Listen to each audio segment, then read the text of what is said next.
This is Rob. Several months ago, I did an Oramask alternative video, and the response to that was very good. A lot of people had some good luck with that. And a few people asked if it was okay to use joint compound instead of the plastic wood brand I was using. I had no idea, so I figured this would be a good topic for a video.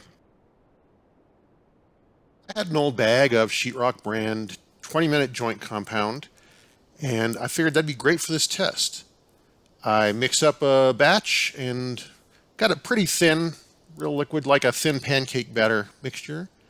And as I spread it out, I realized pretty fast I needed a little more. So in a second, you see me add a second layer of this.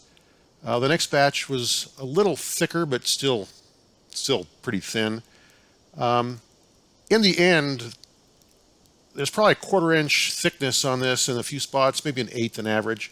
Probably more than I needed, but for a test, what the heck? Better too much than not enough. I didn't want to have a problem with not enough on there and having bleed problems. So it's a little extra, but who cares? It'll sand off in the end anyway.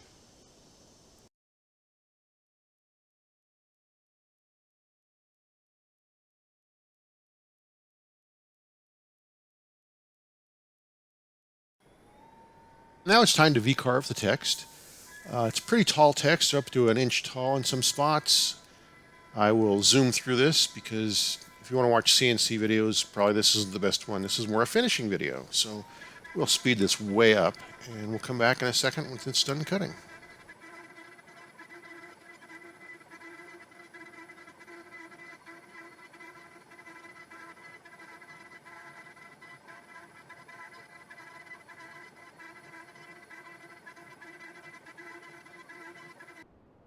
And here's a still shot of the back of the badge after it's been V-carved. It's ready to start the paint now.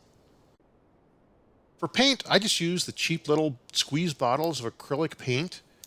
I don't water it down. I like it nice and thick. In fact, the thicker the better. Put a liberal amount in each cut. I'm not worried about putting too much in there. A little more is better than not enough. If I was doing this into oak or some other wood that was bad for paint bleed, I would spray a layer of lacquer in here first, let it dry completely, and then go to the paint step. And now it's to the sanding step. As you can see, the sander is taking that joint compound off really fast. I have 80 grit sandpaper on here, and I do have a dust hose connected. It makes a giant difference. Joint compound can be very messy, and without any kind of dust collection, you will get a mess.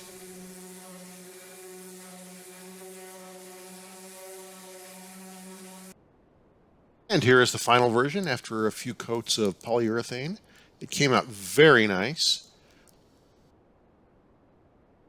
If I'm being critical, there's a little bit of paint bleed on the A there, maybe 1 or 2 spots through this whole thing with very minor paint bleed, but in general it's great. Here's a shot where there is no paint bleed and I'm very happy with it. In general, I have to call this test a real success. I think I will use joint compound in the future instead of the plastic wood.